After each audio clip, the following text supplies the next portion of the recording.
Cinema தேட தெரியாமல் 2 years எப்படி தேடணும்னு தெரியாமல் நான் வேஸ்ட் பண்ணேன். ஏதோ ஒரு மூலையிலேருந்து சினிமா தேடி வந்த மக்கள் தான் அவங்களுக்கான ஒரு இடமா தான் இதை நான் பார்க்குறேன். இன்ட்ரெஸ்ட் இருக்கா, வா ஜாயின் பண்ணி ஒர்க் பண்ணலாம். யூடியூப் என்னோட ஐடென்டிட்டி, அந்த ஐடென்டிட்டிலே நான் படம் பண்ண போகிறேன், அவ்வளோதான்.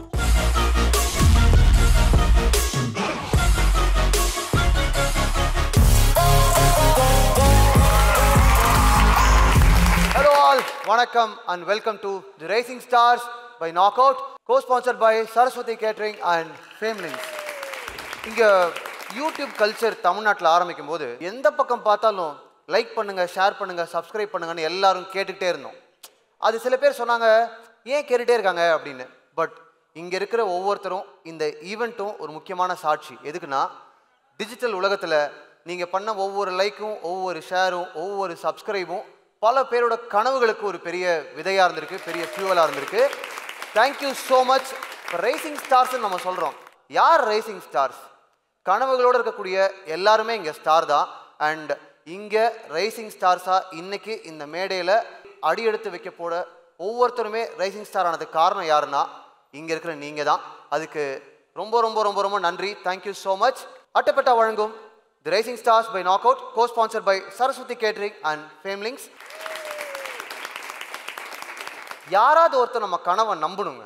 யார் நம்ம கனவை நம்புறா அப்படின்னு ஒன்று இருக்குல்ல, அது யாரா இருப்பான்னா இதே மாதிரி திறமையை மட்டும் நம்புற ஒரு ஆள் இருப்பார்ல, அவர் தான் நம்மளுடைய கனவையும் நம்புவார். தனியாக இங்கே யாரும் ஜெயிச்சிட முடியாது. ஆனால் எப்படியா ஜெயிச்சிடலான்னு ஒரு வெறியோட எந்தவித பக்கபலமும் இல்லாமல் நம்பிக்கையை மட்டும் சுமந்துக்கிட்டு வர ஒவ்வொருத்தருக்கும் நம்ம நம்பிக்கையை நம்புறதுக்கு யாராவது ஒருத்தர் வேணும்ல. அந்த மாதிரி ஒருத்தர் 5 வருஷத்துக்கு முன்னாடி அவருடைய ஜேர்னியை ஸ்டார்ட் பண்ணார். அந்த ஜேர்னி தான் இன்னைக்கு இவ்வளோ பெரிய ஆடிட்டோரியத்தில் இவ்வளோ பெரிய க்ரௌடோட ஒரு ரைசிங் ஸ்டார்ஸ் ஈவெண்ட்டாக வந்து நிற்குது. ஸோ நாக் அவுட்டினுடைய ஜேர்னியே ரொம்ப முக்கியமான ஒரு ஜேர்னி.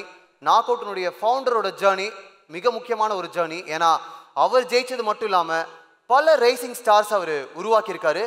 எங்களுடைய இந்த நாக் அவுட் ஜேர்னியை நாம் இப்போ ஒரு ஏவியோட பார்க்க போகிறோம். வித் திஸ் ஏவி இந்த கொண்டாட்டத்தை பயங்கர கலர்ஃபுல்லாக சிறப்பாக ஸ்டார்ட் பண்ண போகிறோம். Let's have the AV for the knockout journey please.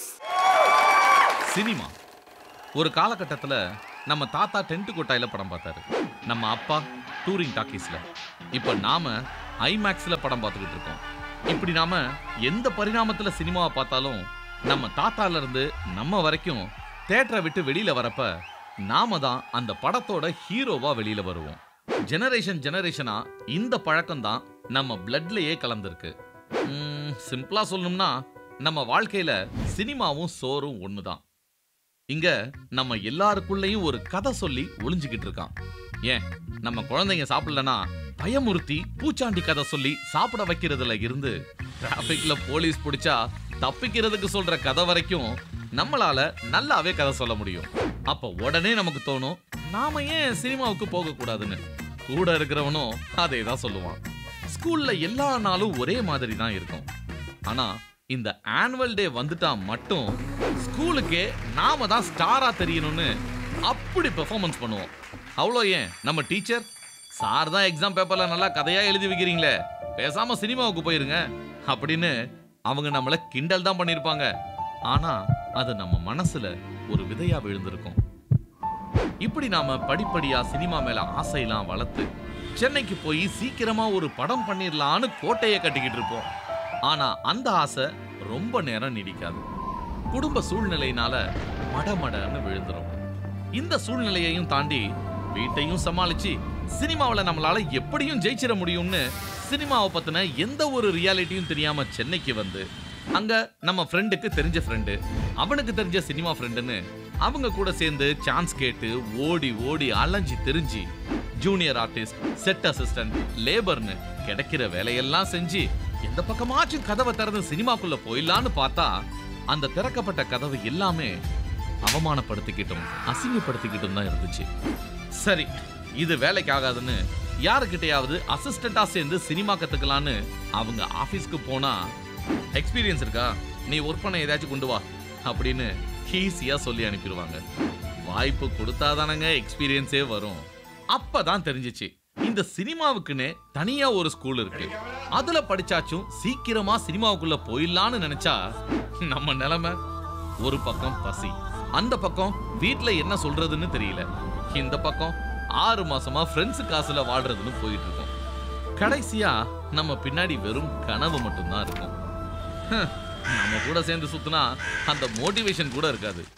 அந்த சூழ்நிலைய ஒருத்தன் நல்லா புரிஞ்சுக்கிட்டான். ஒண்ணு, எல்லாத்தையும் தூக்கி போட்டுட்டு திரும்ப ஊருக்கு போய் பிடிக்காத வேலையை பார்க்கணும்.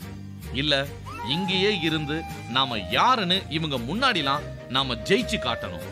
ஏன், சினிமாவுக்கு போறதுக்கு ஒரு வழிதான் இருக்கா? இப்ப இருக்கிற காலகட்டத்துல டிஜிட்டல் பிளாட்ஃபார்ம் மூலமா நம்ம திறமையை வெளிப்படுத்த முடியாதா? அவன மாதிரியே கையில திறமையை வச்சுக்கிட்டு வாய்ப்பு தேடி அலைஞ்சு திரிஞ்சுக்கிட்டு இருந்த அத்தனை பேரையும் ஒண்ணு சேர்த்து உருவாக்குன இந்த டீம் தான் நாக் அவுட் சேனல். இப்படி கொஞ்சம் கொஞ்சமா தொடங்கி சேனலை நல்ல நிலைமைக்கு கொண்டு வரதுக்குள்ள மத்தவங்க கேட்கிற கேள்வி இருக்கே, என்ன பண்ற? யூடியூபரா? ஓ, யூடியூபரா? யூடியூபர்னா என்ன பண்ணுவ? ஃபுட் பிளாகரா இல்ல டிராவல் பிளாகரா? முன்னாடி எல்லாம் தெருவுக்கு தெரு ஒரு என்ஜினியர் இருந்தான். இப்பெல்லாம் முக்குக்கு முக்கு ஒரு யூடியூபர் இருக்கான். யூடியூப் வேற, சினிமா வேற. நீ யூடியூப்ல பண்றதுக்கு சும்மாவே இருக்கலாம். இதெல்லாம் மண்டக்குள்ள ஏத்திக்கிட்டோம்னா வேலைக்கே ஆகாது.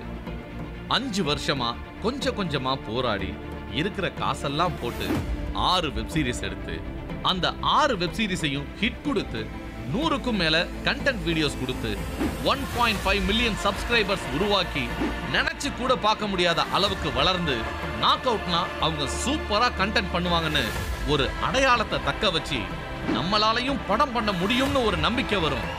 அப்ப பார்க்கணுமே நீங்க. ஹே, செம்ம டீம்ல இவங்க. சூப்பர் கண்டென்ட் பா இது. ச்சே, நல்லா நடிக்கிறான்ல இவன். மச்சான், இந்த சேனல் தாண்டா எப்பயுமே ட்ரெண்டிங்ல இருக்கு. இப்படி எவ்வளவுதான் பாராட்டு வந்தாலும் ஆரம்பத்துல எந்த ஒரு சப்போர்ட்டும் இல்லாம எப்படி ஒரு இண்டிபெண்டன்ட் கிரியேட்டரா டிஜிட்டலா சக்சஸ் ஆனோமோ அதே மாதிரி சினிமாவிலையும் சக்சஸ் ஆகுவோம். எங்களோட வெற்றி யூடியூபோட நின்றாது. ஏன், யூடியூபையே சினிமாவுக்கு போறதுக்கான ஒரு பாத்வே தான் நாங்க ஸ்ட்ராங்கா நம்புறோம். இந்த நாக் அவுட் சேனலை ரெப்ரசென்டா வச்சு போனவங்க எல்லாருமே ஸ்டாக் மார்க்கெட்ல எப்படி புல்லோ அதே மாதிரி தான் டெலிவிஷன் டிஆர்பில புல்லா இருக்காங்க. இந்த 5 வருஷ பயணத்துல எங்களுக்குன்னு ஒரு தனி அங்கீகாரத்தை கொடுத்தது இந்த நாக் அவுட் சேனல். தன்னம்பிக்கையும் விடாமுயற்சியும் இருக்கிற வரைக்கும் அடுத்தடுத்துன்னு ஜெயிச்சுக்கிட்டு தான் இருப்போம். சீக்கிரமே வெள்ளித்திரையில நாங்க உங்களை சந்திப்போம். ஒரு பானை சோற்றுக்கு ஒரு சோறு பதம்னு சொல்லுவாங்க. அந்த 1.5 மில்லியனுடைய ஒரு சின்ன சாம்பிள் தான் இங்கே இருக்கிறது. நிறைய நல்ல கண்டென்ட் நல்ல குவாலிட்டியோட தொடர்ந்து நாக் அவுட் சேனல் கொடுத்துக்கிட்டே இருப்போம். இப்போ இது எல்லாத்துக்குமான மிக முக்கியமான காரணம், ராஜா அவர்களை அன்போடு மேடைக்கு அழைக்கிறோம்.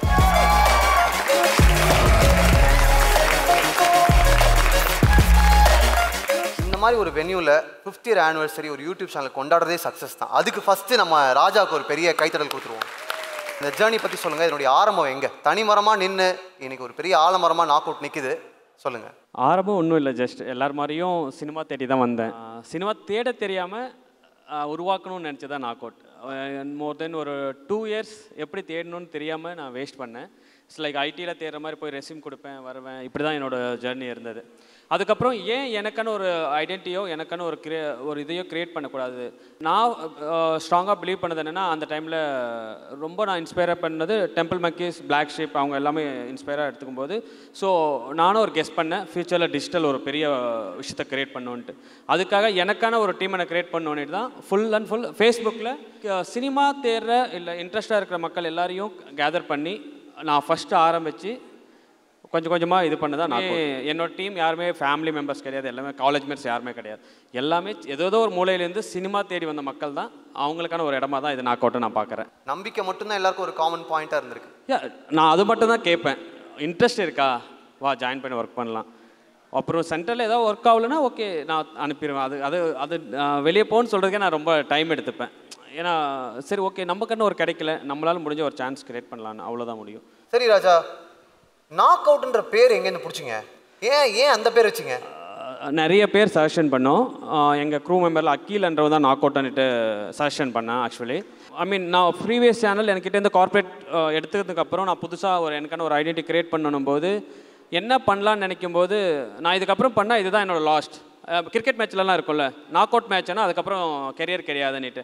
ஸோ என்னோட ஒரே லாஸ்ட் ஓப்பாக அதை நான் கிரியேட் பண்ணணும்னு வந்துச்சு தான் நாக் அவுட்டை ஃபிக்ஸ் பண்ணி வில் ட்ரை.